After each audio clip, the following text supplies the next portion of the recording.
Hardhat's all about showing up to play hard, doing what it takes to win. If you want to cement legacy, win another. He's your third center. You don't want to puff him up too much, but it's hard not to. This is maybe the most I've ever agreed with you.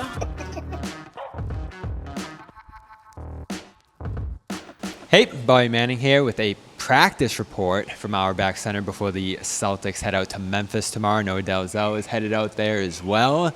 And I'm so excited to finally just see what this is going to look like. Every day we've heard about the vicious pace. It reached even another level today, Jalen talking about it. Here's what he had to say about the pace that they're going to be playing at this preseason and into the regular season. Yeah, it's intense, physical, intense pace.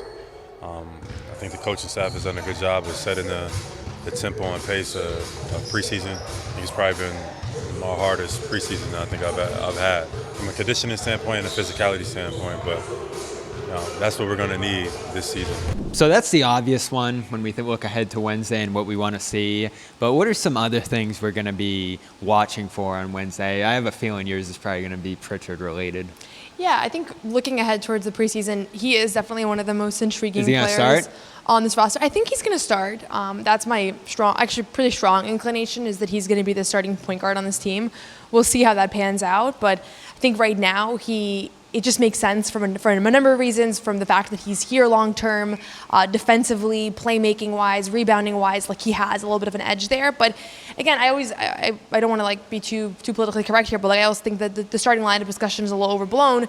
The fact of the matter is, I think he's going to be one of the top two scorers on this team, and we're going to see him shoulder heavy responsibilities on offense. So that's what I anticipate. Obviously, he's had big preseasons before, so it's not going to be mind-boggling if he goes off for 30 in the first game of preseason in Memphis. Because you think he'll have 30 Wednesday potentially? He could. I mean, yeah, I think obviously he's capable of doing that, and we've seen that when he has higher shot attempts, he usually remains as efficient. And I don't think this Memphis team is going to be particularly good because they're pretty shorthanded right now. So he absolutely could. But I am kind of curious to see what it looks like for, if he plays all 4 preseason games. What does it look like when he's one of the primary scoring options on offense? Is he going to be the primary option sometimes?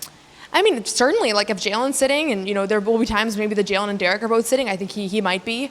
The big question, though, is, and this is a question across the board, is, with less talented players around you, you're now higher up on the scouting report. So if he's the number 2 scoring option on the team, who's guarding him versus who was guarding him last year, and how much of a difference does that make? So he's probably the number 1 player I'm most intrigued to see how he kind of plays off in this incoming system. I mean, if there's going to be a season where Peyton Pritchard is an all-star, this is as good as any. So obviously I sort of infamously predicted that a couple years back. It certainly seems more plausible now than it did when I said it, but I do think that there is a pathway for that. If they have a really good season or a season above expectations, I think, first of all, voters will be kind of oh, this team is really overdoing their own expectations. But then also, if he's one of the most important players, then he could be rewarded as such. So Jalen had some interesting thoughts too about the talent level this season today at practice. Here's him talking about how they're adjusting in that aspect. Yeah, I mean, to be honest, we've been spoiled to some degree where we've been able to have a bunch of talented players come through, which has made a lot of our jobs a little bit easier. This year is a little different. What we lack in experience, we got to make up with size. We got to make up with speed and mentality. So that's fun as well too. So I'm looking forward to this year, setting the tone. It should be a different year, but it should be fun still. So we'll see a lot of those new faces, inexperienced guys playing here. I'm so curious to think, is there going to be a surprise starter here? I think back to Ime's first year. Hernan Gomez started the first preseason game over Al Horford. I think Joe's mixed in one here or there too. So you're always looking for, all right, who's going to surprise people in terms of being in that starting lineup? And as you said, he's not putting much stock into who he starts. So I think that's another thing a coach can do, is just throw someone in there to, mix everybody up. We talked to him today, and I think it will be who surprises us on Wednesday, Josh Minott.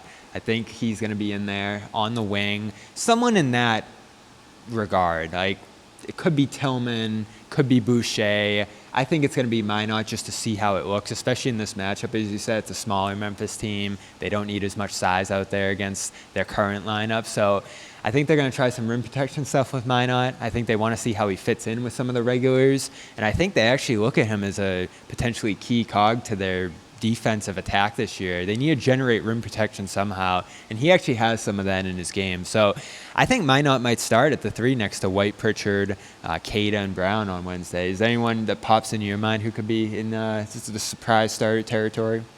I think I would lean more towards Sam Hauser. I think at least early on we're going to see the returners. So you think they'll go have, regular on Wednesday?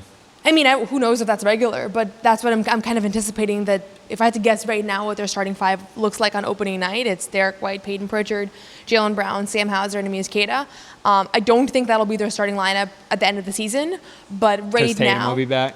Well, that too, maybe, but also just in general, I think there's going to be some changes. Like, I think they're going to try out different things, and some of the new guys will maybe take a little while to acclimate, but once they do, maybe they make more sense in that starting lineup. But I think right now there's just a clear advantage for guys that really understand the system and understand the terminology and all of those things. So that's my inclination, but I'm curious to see, because I do think Josh Minot's kind of flown under the radar in like media discussions, and I think he might be the guy we're talking about once we finally see this team and what they look like. And there's a lot of guys that are playing somewhat overlapping positions. You know, Jordan Walsh, Baylor Shireman, Josh a little bit. Obviously, they're all different players, but you know, not all of these guys are going to play a substantial role this season, and not all of them are going to play substantial minutes. And that's one of the most intriguing questions around this team, is like, outside of Jason Tatum and potentially coming back, and Sam Hauser is going to play a big role in the wing. Like, we don't really know who else is going to eat those minutes alongside Jaylen Brown. So that's a big question for me, for sure. The big question, too, is at center. It feels like it's Cada's to lose at this point, but there is a battle there. It doesn't feel like that's totally decided yet. I'm obviously leaning him. I love where he's at. Love what he showed over the summer. I think we could even see, something like 20 and 10 from him in this game, especially going against Jock Lawndale, and probably some wings flying over to center like Aldama from Memphis. So this is a golden opportunity, I think, for him to have a massive game. But I know you're intrigued by Luka Garza. Yeah, and again, I don't think that it's going to be just one. Like, I think both of those guys are going to get substantial opportunities this preseason, and honestly, throughout the year. Like, I think a lot of people are looking at it as like, who's going to answer the center question. By the way, the other day, or in your article rather, Boucher said he's playing more for wing minutes than center. So that's another revelation that could point toward Garza being involved more. We haven't even talked about Chris Boucher, but I had a great one-on-one with him a couple days ago. The article's on Celtics blog, but he pretty much just talked about exactly that he has been playing more of those forward perimeter positions. He said he's been guarding Derek White and Jaylen Brown at practice. So not exactly what I envisioned when he first signed with the Celtics. No, I thought he might play some center. Yeah, so he's preferably not a center. I mean, we'll see if guys are playing a lot of position. But Luka Garza is a name. You mentioned Josh. Luka Garza, another Minnesota Timberwolves player who did not really play much and has not done a ton on the court to warrant like all this hype.